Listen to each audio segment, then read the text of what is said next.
what they should take in business school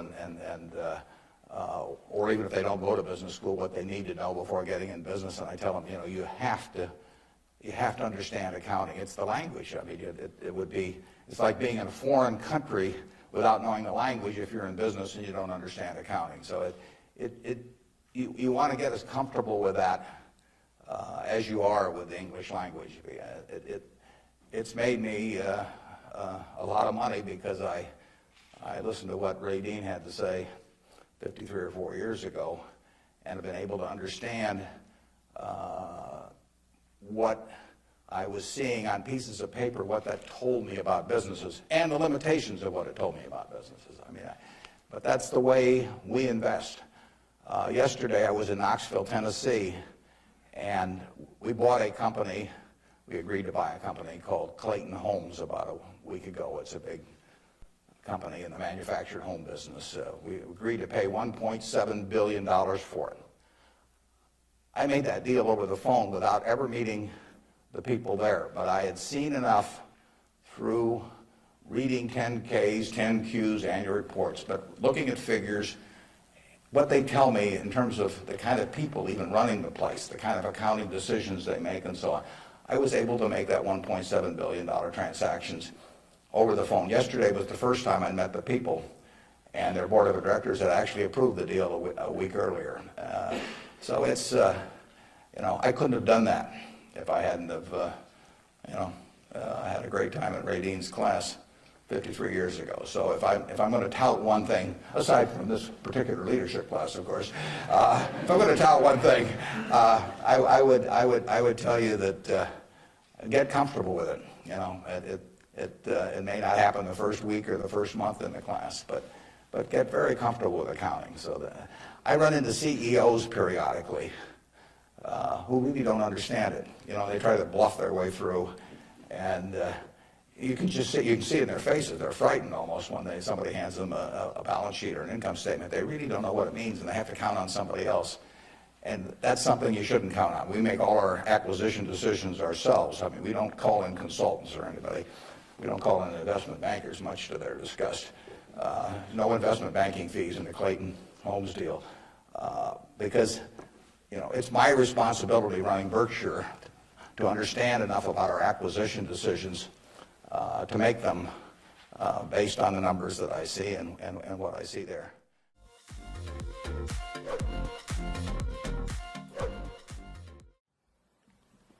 Well, I'm not exactly, I got interested probably when I was maybe 7 or thereabouts. I wasted my time before that. It's a little like W.C. Fields. When he inherited some money, somebody asked him what he did with it, and he said he spent half of it on whiskey and the rest he wasted. So there I was, dawdling around. But I got into, my dad was in the business, so I would go down to his office and I would see these interesting books and I would read them, and I would go down. He was on the 4th floor of what's now known as the Omaha building at 17th and Farnham, and on the 2nd floor was Harris Supplement Company, and they had a board, and I would go down there.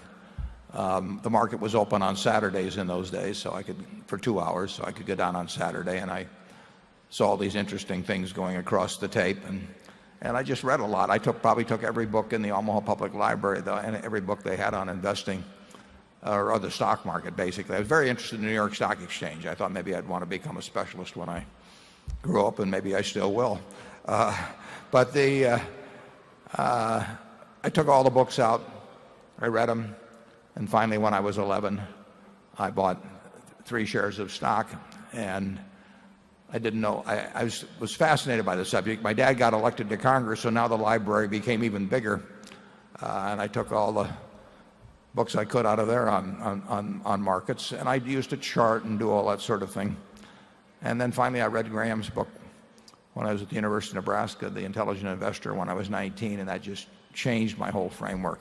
But the advice I would give is to read everything in sight, and to start very young. It's a huge advantage in almost any field to start young, and if that's where your interest lies, and you start young and you read a lot, you're going to do well. I mean, there are no secrets in this business that only the priesthood knows. I mean, we do not go into temples and look at tablets that are only available to those who have passed earlier tests or anything. It's all out there in black and white. It's a simple business. It requires qualities of temperament way more than it requires qualities of intellect. I mean, if you've got more than 125 IQ, you can throw away the rest of the points or give them to your other members of the family or do something, because you don't need it in investing. But you do need a certain temperament that enables you to think for yourself, and then you have to develop a framework. And I developed it from reading Ben Graham. I didn't come up with it myself. Very simple framework. And then you have to look for opportunities that fit within that framework as you go through life. And you can't do something every day. You can learn every day, but you can't act every day. And I talked about reading the annual reports of Anheuser-Busch for 25 years, but I've read the reports of Coca-Cola and Gillette and all kinds of companies long before we invested in them.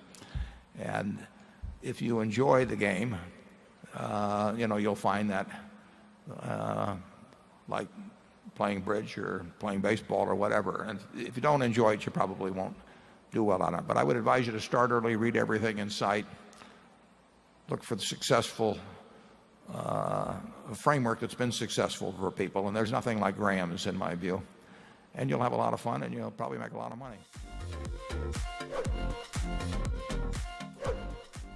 The most important thing is to be able to define which ones you can come to an intelligent decision on and which ones are beyond your capacity to evaluate.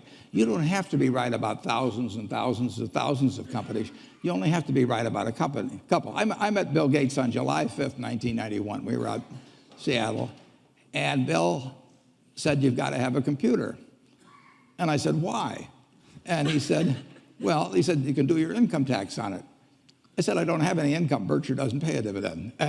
He said, "Well, you can keep track of your portfolio." And I said, "I only have one stock." I said, and he says, "It's going to change everything." And I said, "Well, will it change whether people chew gum?" And he said, "Well, probably not." And I said, "Well, will it change what kind of gum they chew?" And not. And I said, "Well, then I'll stick to chewing gum and you stick to computers."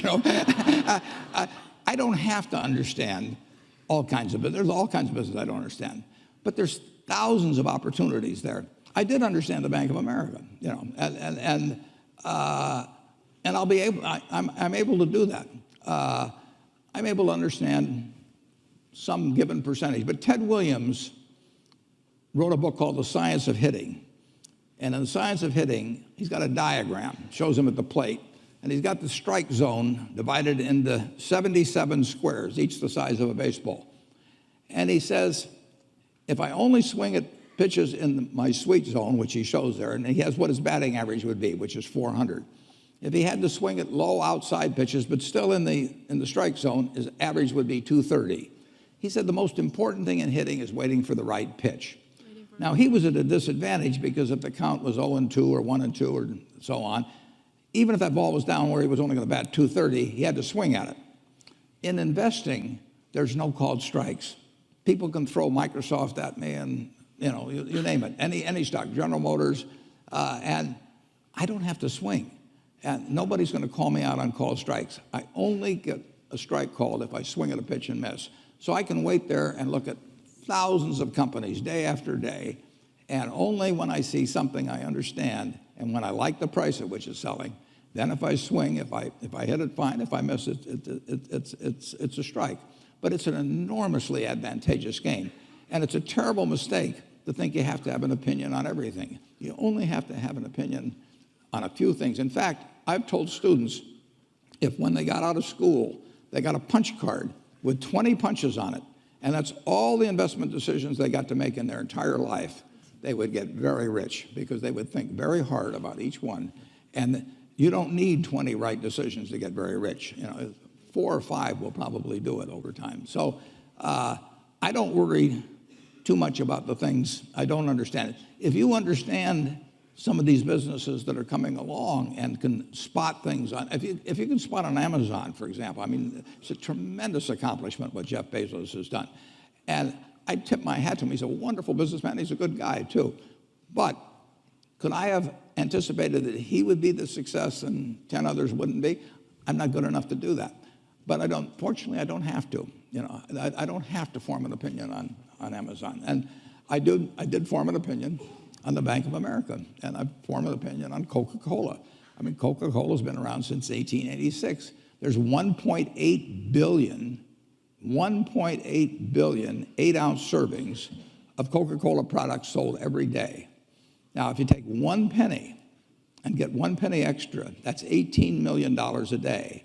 And 18 million times 365 is 7 billion, 3 less 730 billion, or $6,570 million. So annually, $6,570 million from 1 penny. Do you think Coca-Cola is worth a penny more than Joe's Cola? I think so. So, and I've got about 127 years of history that would indicate it. So those are the kind of decisions I like to make. And you may have an entirely different field of expertise than I would have, and probably much more up to date in terms of the kind of businesses that we're seeing evolve. And you can get very rich if you just understand a few of them and understand their future. But